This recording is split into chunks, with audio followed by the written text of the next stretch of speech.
Launch Director. Launch vehicle is ready to launch. Mission Director. 3, You have permission 2. to launch. We have ignition of the RS-68A main engine. And we have liftoff of the United Launch Alliance Delta IV Heavy rocket. Mach 1, execute, and we have indication of spacecraft separation. Good afternoon. I'm Andrea Lenhoff. I'm a systems engineering leader at ULA and your host for the final Delta launch carrying NRL 70 for the National Reconnaissance Office. I'm here at Cape Canaveral Space Force Station in Florida, where liftoff is currently scheduled for 12:53 p.m. Eastern. In addition to watching our webcast, you can also follow live mission progress at ulalaunch.com. The count is currently in a planned hold. We have 2 planned holds in our launch count, which give our team additional time to resolve any issues prior to entering the terminal count. At this time, the team is not working any issues and we're proceeding towards an on-time liftoff. Live mission coverage will continue through payload fairing jettison, which occurs about 6.5 minutes after liftoff. To tell us more about today's mission customer, let's go to ULA's Ben Chilton over at a viewing location on the causeway. Thanks, Andrea. I'm Ben Chilton, an ordnance engineer at ULA, and I'm joining you from the ITL Causeway just a few miles south of Space Launch Complex 37. There's a lot of people out here on the causeway that have come to watch this last launch of the Delta IV Heavy, and it's a beautiful Florida day for us to witness this rocket take off. Today's mission is for the National Reconnaissance Office, or NRO. The NRO is the leader in developing, acquiring, launching, and operating the nation's intelligence, surveillance, and reconnaissance satellites to secure and expand America's advantage in space. The NROL-70 mission will strengthen the NRO's ability to provide a wide range of timely intelligence information to national decision-makers, warfighters, and intelligence analysts to protect the nation's vital interests and support humanitarian efforts worldwide. Back to you, Andrea. This is the 16th and final flight of the Delta IV Heavy rocket and ULA's 160th launch. Here's more about this heavy lift rocket. Designed by ULA's engineering team and built by our skilled technicians, the Delta IV Heavy rocket, once fully stacked, stands 235 feet and weighs 1.6 million pounds fully fueled. At the base of the rocket is the triple booster first stage, powered by 3 RS-68A engines, which together produce more than 2 million pounds of thrust at liftoff. Atop the center booster is the Delta Cryogenic Second Stage, or DCSS, powered by an RL-10B2 engine. Spacecraft are encapsulated inside a 5-meter diameter metallic tri-sector payload fairing. With production, rocket travels from ULA's factory in Alabama to the launch site in Cape Canaveral on ULA's rocket ship. Once in Florida, ULA's launch operations team begins a series of events leading to today's countdown.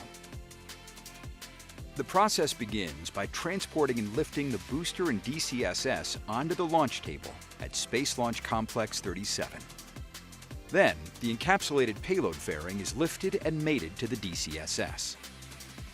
Once fully assembled, the launch countdown begins when 40 hydraulic cylinders at pressures nearing 3,500 psi raise the Mobile Service Tower, or MST, about 8 inches. The carriage transporter system then moves the MST to its launch position, approximately 345 feet north of the rocket. Weighing in at approximately 10 million pounds, the 100-foot wide, 300-foot tall MST protects the rocket and payload from weather here on Florida's Space Coast. With the rocket on the pad, the launch team transitions to fueling and other final preparations. Across the interstage of the Delta IV Heavy rocket is the American flag and the Space Force, Delta, and ULA logos. Note the number 389 inside the Delta logo, signifying this launch's place in Delta history. Additionally, on the fixed umbilical tower, we see mission artwork. Provided by the NRO, the art features a snow leopard, representing the NRO's quiet strength and providing an advantage to community, the nation, and its allies.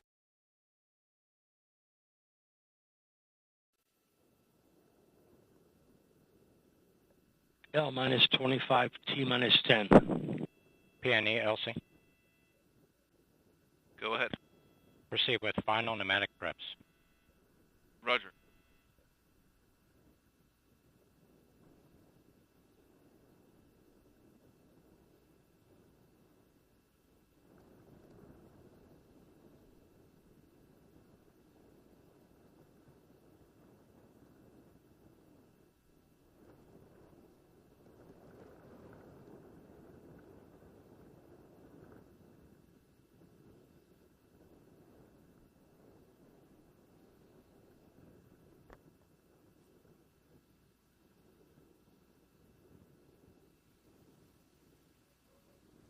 With this launch, we are remembering an NRO teammate. Here is Mission Director Colonel Eric Zaribaninski. This is the MD. This afternoon's NROL 70 launch is dedicated to the memory of Colonel Edward Chip Zakrzewski.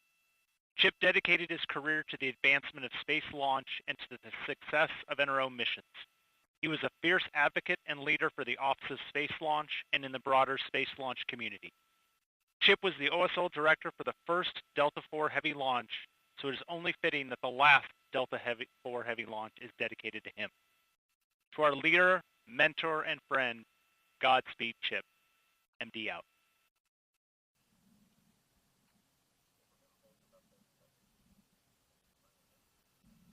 LC concurs. LD. LD concurs. MD. MD concurs. ABE, are you in a position to perform the task as the anomaly team has directed? Affirmative. Roger.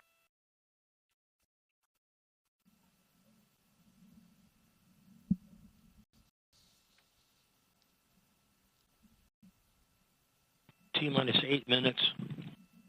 ALC, configure CCTV for launch monitoring. Today's flight is also dedicated in Roger. memory of CME, colleagues who are configure no longer with us. CCTV for video Let's recording. remember our teammates. Roger. Today's flight is dedicated to Doug Thompson, Mark Cox, Brent Bonar, and George Lucian. After working as a pipe fitter for high purity systems, Doug Thompson joined Boeing's internal upper stage program, later transitioning to the Delta program.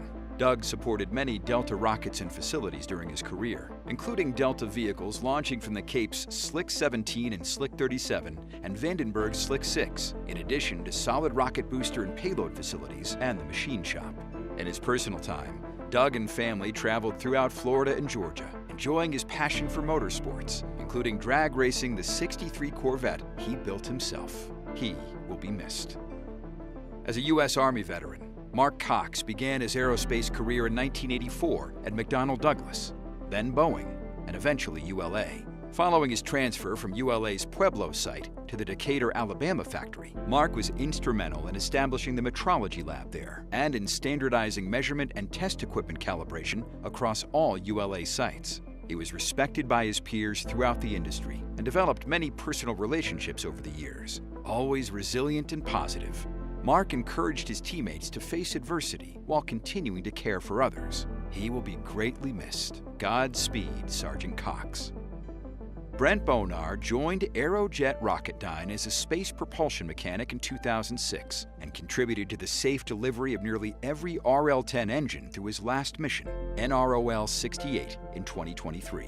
A loving husband, Brent was also a tireless volunteer, deeply committed to helping others, including 3 trips to the Bahamas in 2019 to support residents following Hurricane Dorian.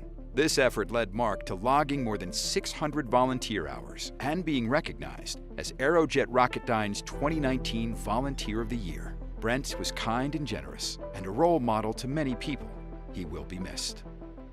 George Lucian began his career in 1960 as an electrical systems engineer with the General Dynamics Corporation, following his time at the University of Nebraska, where he earned a bachelor's degree in mathematics. In 1964, after working at the General Electric Company on the Apollo program, George began a new chapter at the Goddard Space Flight Center, followed by a move to the Kennedy Space Center. During his NASA career, George was an engineer, branch chief, division chief, and assistant launch manager, all in support of NASA's Expendable Launch Vehicle Services program. His career spanned 60 years and more than 400 launches. George was an invaluable team member, a mentor to many, and a true friend to all. T-minus 5 minutes.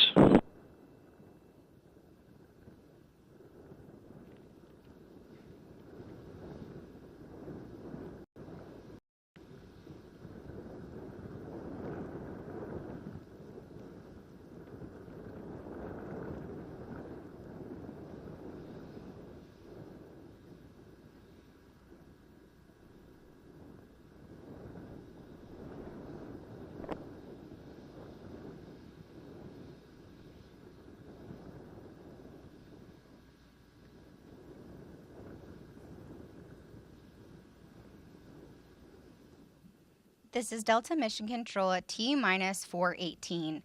We anticipate entering the hold in just a few moments.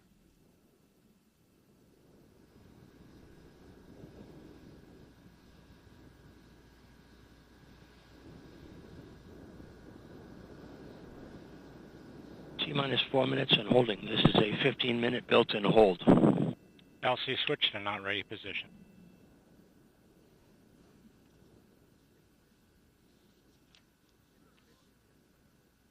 Since 1960, Delta rockets have been an integral part of America's space program. The on-orbit assets it has launched have improved life across the globe. Let's take a look.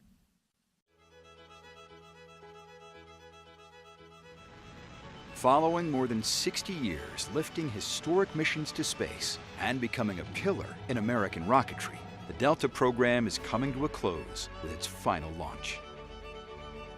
Here's a look back at some of the groundbreaking firsts and iconic missions launched on Delta rockets. Delta quickly established its record of excellence in the 1960s, launching ECHO, the world's first communication satellite, Tyros, the first space-based weather observatory, and NASA's Pioneer and Explorer scientific spacecraft. The introduction of the Delta II rocket on Valentine's Day 1989 ushered in the GPS era and a capability that improves life on Earth every day, from navigation to banking, agriculture, and beyond. The beloved Delta II earned its place in history with 155 flights, with 8 of those missions to Mars for NASA, including the Spirit and Opportunity rovers. The Delta program's commitment to vehicle improvement to meet customer needs culminated in the Delta IV family of launch vehicles with a wide range of increased capabilities. Delivering missions for the Space Force, National Reconnaissance Office, NASA, and commercial clients, every Delta IV launch has been successful. As America's trusted heavy lifter, the triple-barrel Delta IV Heavy launched the first Orion spacecraft on an uncrewed shakedown cruise and sent the Parker Solar Probe to surf the atmosphere of the Sun. The 16th and final flight of the Delta IV Heavy rocket carries NROL-70, capping off the incredible legacy of this program.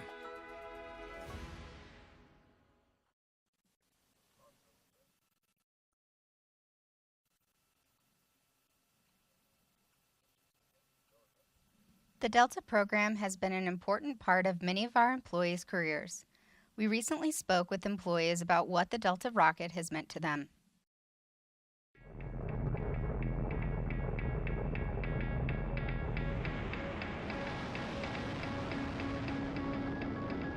We started this program with the tremendous task of continuing the Delta mission success tradition. It has been the heavy lift workhorse, supporting the missions that no other vehicle could, and have made a tremendous difference for this nation.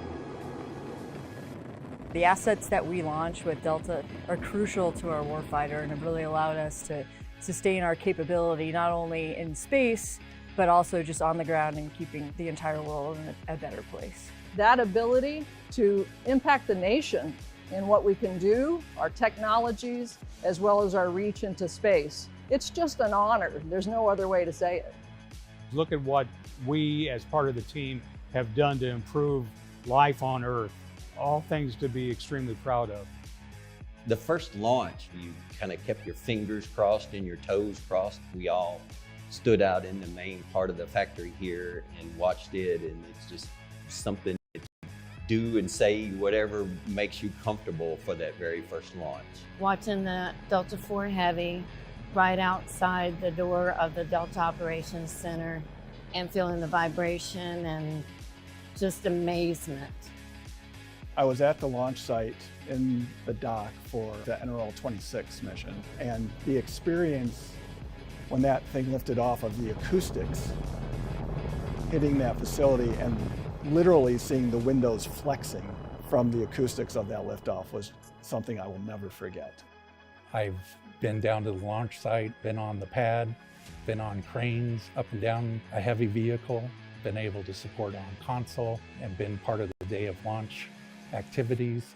So I've seen it from a unique perspective. Those memories will always stick out. We took a lot of lessons from Delta. Aluminum skins, machined, brake formed, welded together with friction stir welding. The first time we used that was on the Delta 4 program.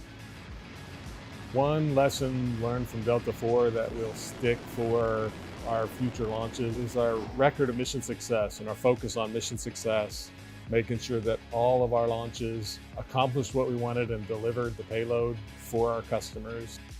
The teamwork that we built across all the different suppliers and across the program itself. It's a really complex vehicle, and so being able to bring that whole team together and deliver Delta for that many years has been brought over into the Vulcan program and will continue to live on. Whether it be in the design center, the operations center, the production center, we're all a big team, and those teams work together, and it's magic. Launch conductor is only one little cog in the whole process. This is a team sport, and the team has done nothing but a phenomenal job. Taking pride in your work and treating everything as if it's the most important job you'll ever do is something that I will keep with me for the rest of my career. Well, it's bittersweet, of course. We all thought we could do this a lot longer because we love it so much. It's been a wonderful rocket to work on over these years, and I'm going to miss it. It is the most amazing rocket I could ever imagine, this Delta IV Heavy. I'm just proud to have been a part of this team and was able to better my career by working alongside an amazing team. The legacy of Delta will live on in the Vulcan rocket and in the people that make it a reality and have taken the best of what Delta has accomplished and carry that forward into the future.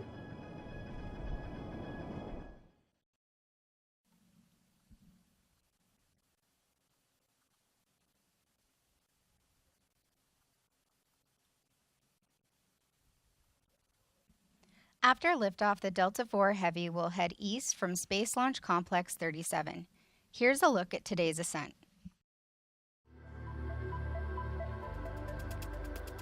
To mitigate the fireball created by the hydrogen-burning Delta IV Heavy rocket, the staggered engine start sequence begins with ignition of the launch table HBOs, burning off the excess hydrogen injected into the flame duct. Next, the starboard Delta IV Rofi lights, igniting its RS-68A engine. Then, the center and port RS-68A engines ignite to generate more than 2.1 million pounds of total thrust to lift the 1.6 million pound triple-core rocket off the pad. Shortly after liftoff, Delta begins a pitchover to attain the proper flight path while minimizing the pressure the vehicle experiences during flight. Delta then reaches Mach 1, the speed of sound, followed by the rocket reaching maximum dynamic pressure as it travels through Earth's atmosphere. With propellant depleted in the port and starboard boosters, the engines shut down and the boosters jettisoned to shed their weight. The remaining booster engine then throttles to full power to maximize performance against gravity losses. Once propellant levels deplete in the center booster, the engine shuts down and the booster is jettisoned from the second stage. The vehicle now weighs approximately 6% of what it did at liftoff. Following jettison of the center booster, the Delta Cryogenic Second Stage, or DCSS, main engine ignites. During ascent, NROL-70 is protected inside a 5-meter diameter metallic payload fairing. After traveling through the densest part of Earth's atmosphere, the payload fairing is jettisoned. The Delta IV Cryogenic Second Stage carries the last payload to launch on a Delta IV rocket to its final orbital destination, where it will begin its national security mission. As we continue the countdown to launch, let's head back over to Ben Chilton on the Causeway. Thanks, Andrea. I'm currently joined by a number of people who are very excited to watch the last liftoff of this magnificent rocket. We're about 1.5 miles from Slick 37, and when we reach T0, it'll take about 8 seconds for the sound to reach us, though we'll already be able to see Delta lifting off the pad. Currently, the weather conditions look great for launch, but I'll pass it back to you, Andrea, for the Space Launch Delta weather forecast for today.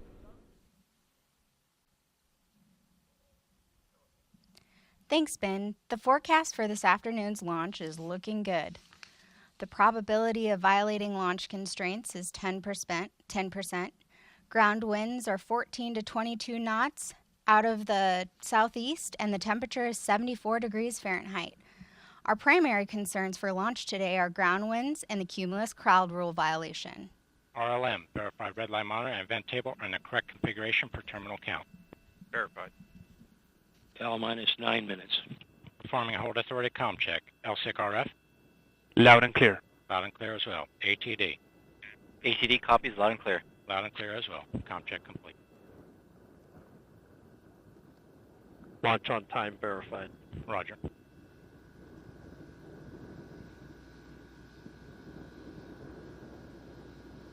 LC switch to ready position. All steps are complete prior to the status check.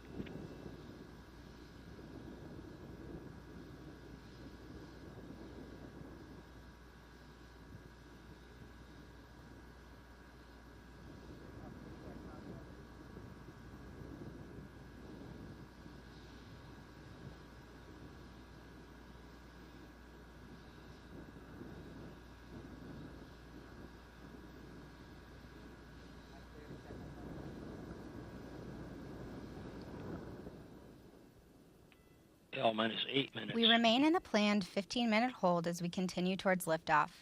In a few moments, launch conductor Scott Barney will pull the launch team for the final go to pick up the count. 28 engineers and managers are pulled for system status and readiness to proceed. This is the final status check for all Delta vehicle systems, ground systems, spacecraft, and the U.S. Space Force Eastern Range. The vehicle system readiness pull includes electrical systems, hydraulics, pneumatics, propulsion systems, flight control, and propellants. Let's listen in as Scott Barney performs the final pulling.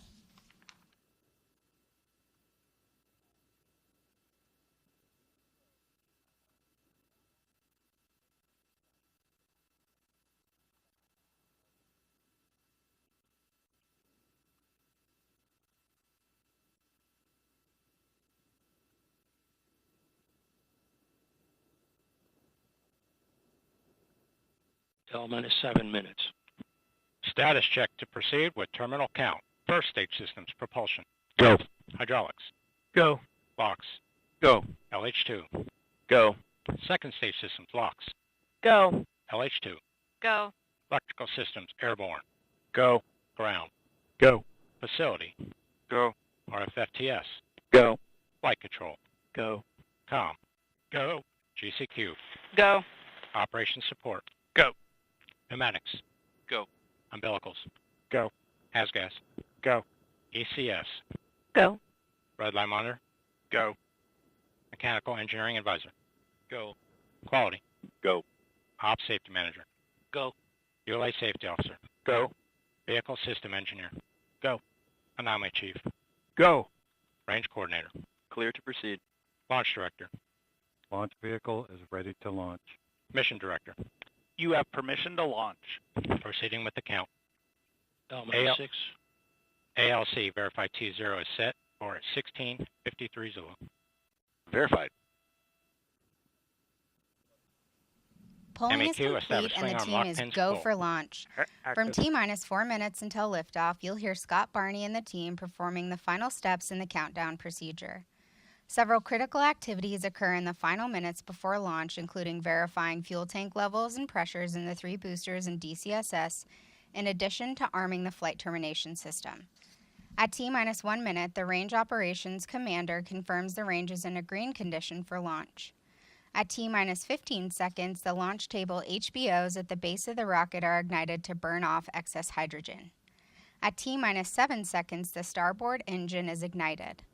At T-minus 5 seconds, the port and center engines are ignited. Once the Delta IV Heavy lifts off, you'll hear flight commentator Rob Gannon providing launch vehicle ascent data. TD, verify SV configure for launch. TD on net 1, SV config for launch. Roger. TD out. Swing arm lock pins pulled. Roger. All steps are complete prior to terminal count.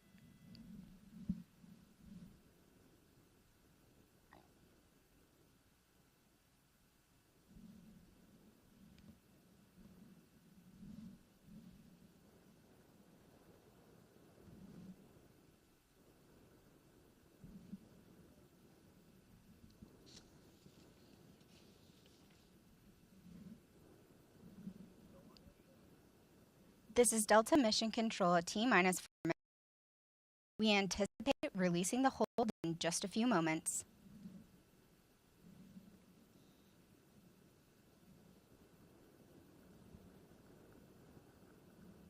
T-minus 4 minutes and counting. Minus 355. Ground pyros enabled. 350. The countdown clock is resumed and we are go for launch at 12:53 p.m. Eastern.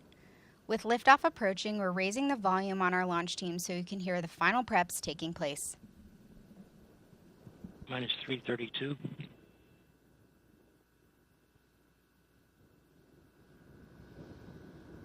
$325. Second stage lock, secure at flight level.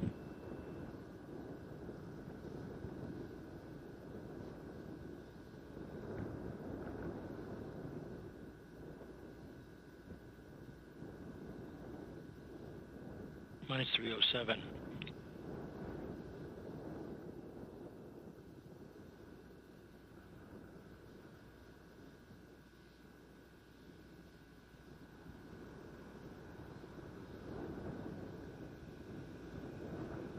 Minus 249.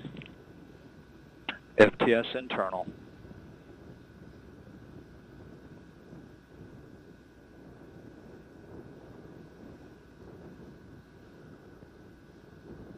CBC locks at flight pressure and flight level.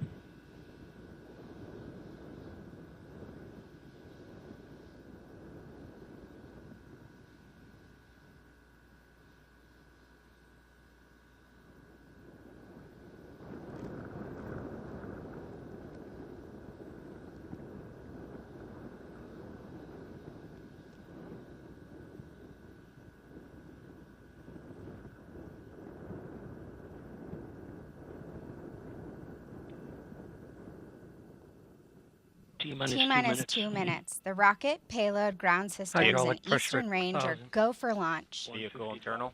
Launch sequencer start. If you just joined us, I'm Andrea Lenhoff. CBC I'm your LH2 host for at the flight final pressure and Delta flight level. launch today. Liftoff is currently scheduled for 12:53 p.m. Eastern. FCS launch enabled.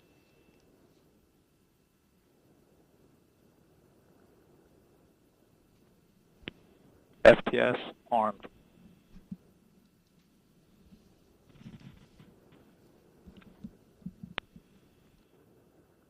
Minus 120.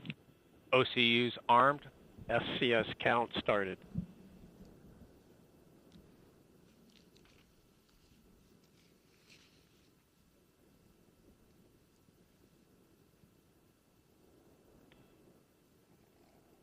T-minus 1 minute. Go for main engine T-minus start. 1 minute. Rock, report range status. Range green. Minus 50.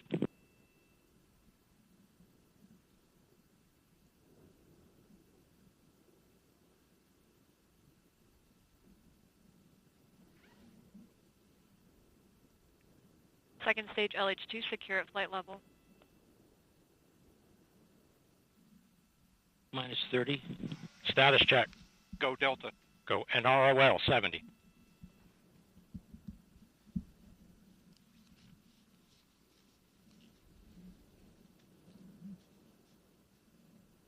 Minus 15. Rofi ignition.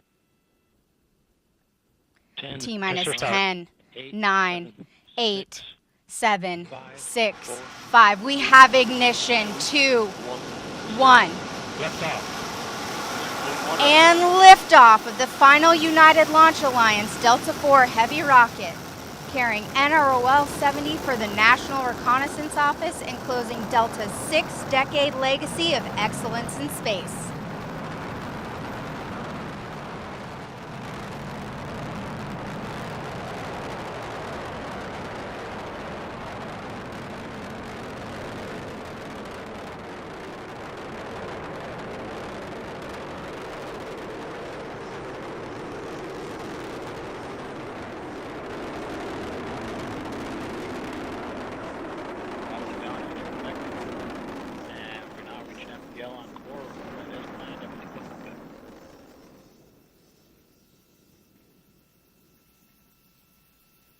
4 is at min power level. Port and starboard strap-on still operating at enhanced power level. You are hearing the voice of Rob Gannon providing launch vehicle ascent data. Parameters look good. Flight control disturbances look good.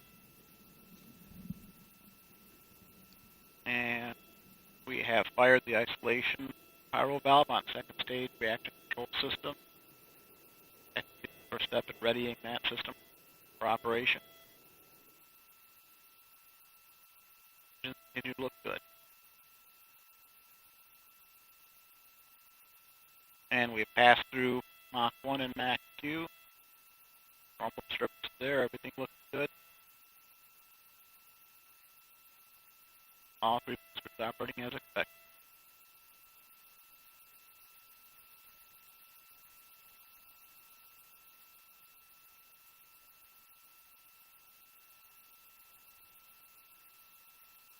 All three boosters operating as expected. Everything looks good. And we fired the pyro valve, pressurizing the reactor control system on the second stage. Pressure's coming up. Everything looks good there.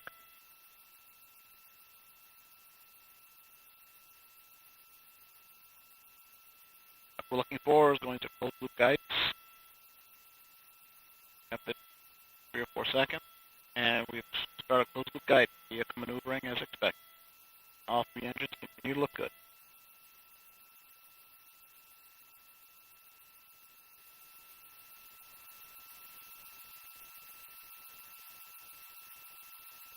And we are 3 minutes to Corbico.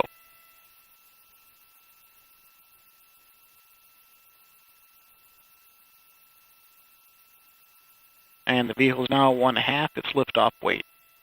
All three engines operating normally, everything looking good.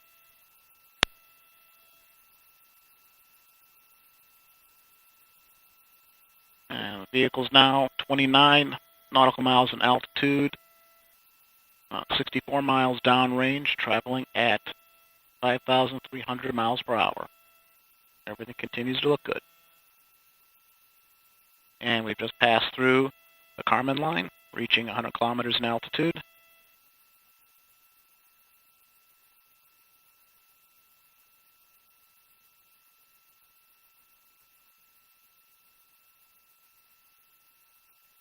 Everything looking good. 2 minutes to Corbico. Coming up on throttle down on the strap-ons. And we've begun throttling down the strap-on boosters in preparation for cutoff.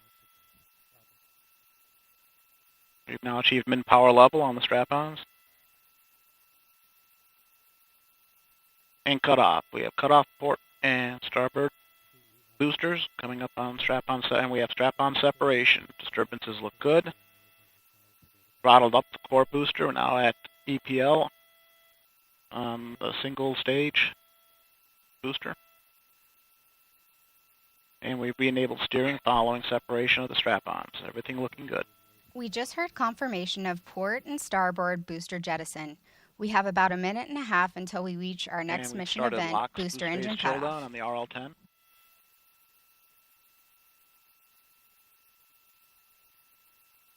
One minute to Corbico.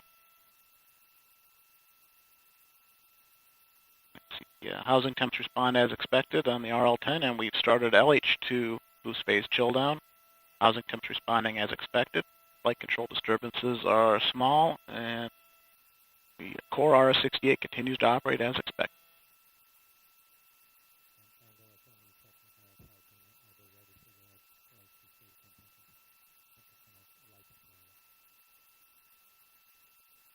About 20 seconds to our next mark event, throttling down the core booster in preparation for BECO.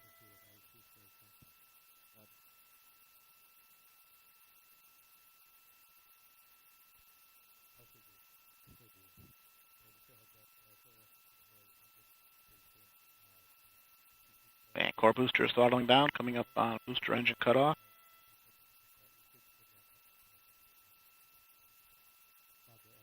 And we have BECO.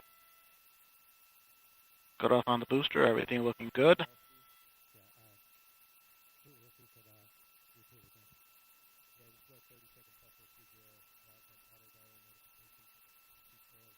And state separation occurred right as expected. NEDs have deployed. And we have pre-start, start, and full thrust. RL-10 is up and running normally. Everything looking good. Enabled steering of the second stage. Second stage operating normally. Coming up on bearing separation.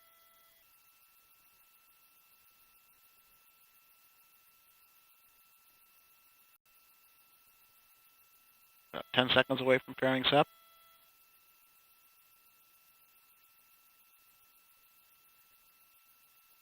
5 seconds to fairing sep, and we have fairing separation. Disturbances look good.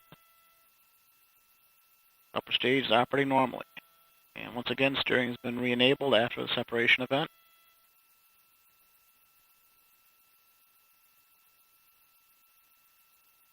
This is Delta Mission Control at T plus 6 minutes and 55 seconds. We just heard flight commentator Rob Gannon confirm the successful completion of the early phase of today's flight, and all systems continue to operate nominally. While the mission has just begun, we did just see liftoff of the last Delta rocket. Here's ULA President and CEO Tory Bruno. Well, good afternoon. A lot of you know that the Delta IV Heavy is, of course, the most metal of all rockets, setting itself on fire before it blasts into space. But I also want to talk about its tremendous contribution to our nation, to exploration, to national security. The Delta IV Heavy still today flies missions that no other rocket can fly. Soon Vulcan will pick up that mantle, and we're going to retire this venerable rocket that has made so much important work for our country. And I want to thank everyone who has been involved with the Delta IV Heavy. We have many employees who are here for the very first Delta IV launch, who are still here now for the last Delta IV launch to send off this great vehicle into its well-earned retirement. Thank you all. Hi, everyone. I'm now joined by ULA's Launch System Director, Bill Cullen. Bill, thank you so much for joining us today. Oh, thanks for having me, Andrea. We just saw a really magnificent launch for the last time. This has a little bit of a special meaning to you, is my understanding, because you started your career working on the Delta program. I did. So tell us a little bit about what this experience means to you. Well, so it is bittersweet, Yeah. but it's very exciting, and it's a great evolution. And everything that Delta has done, Delta 2, Delta 4, Atlas 5 is being done better on Vulcan. And so this is a great evolutionary step. And it is bittersweet to see the last one, but there's great things ahead. So. It is. It's exciting, too. I know you and I have worked on Vulcan for a long time. So it's exciting to see it, but bittersweet, obviously, to be the last one. This Delta Heavy configuration is obviously a fan favorite. I know you've seen the most heavy metal of rockets. So definitely a unique and cool configuration. What is it about the Delta Heavy that makes it so special? Well, so two things. It all boils down to the mission capability, so which is lift capability in many ways, and then on orbit. But the lift capability, the no solid motors, pure liquid, the 3 strap-ons, the slow, majestic liftoff is just inspiring. Yeah. And there's nothing like it. You know, it makes your heart go. I really felt it. Like, I feel like more than any other rocket launch, you really feel it in your bones and in the vehicle. So it's just such a cool thing to see, and kind of sad for it to be the last one. So speaking of last, let's talk a little bit about first.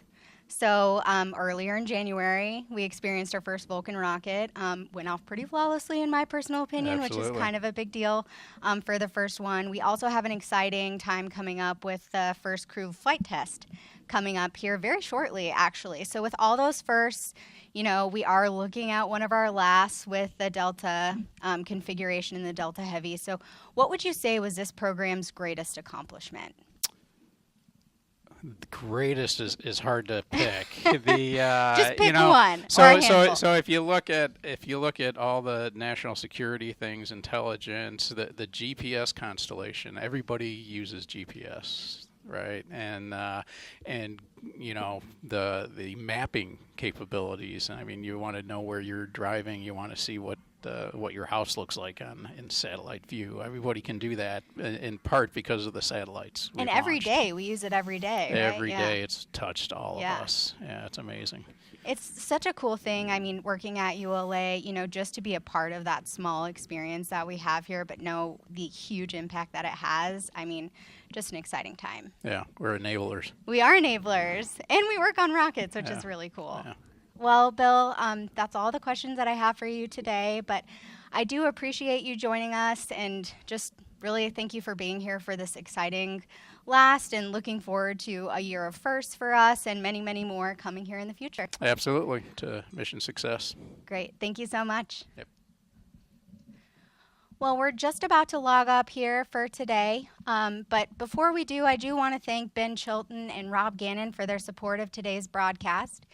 You can follow more about ULA and learn more about our rockets at ulalaunch.com. However, before we log off, let's look at one more majestic look of that last Delta launch, lifting off the pad for the very last time. Thanks for joining us. T-minus 10, 9, 8, 7, 6, 5. We have ignition. 2, 1. And liftoff of the final United Launch Alliance Delta IV Heavy rocket, carrying NROL 70 for the National Reconnaissance Office and closing Delta's 6-decade legacy of excellence in space.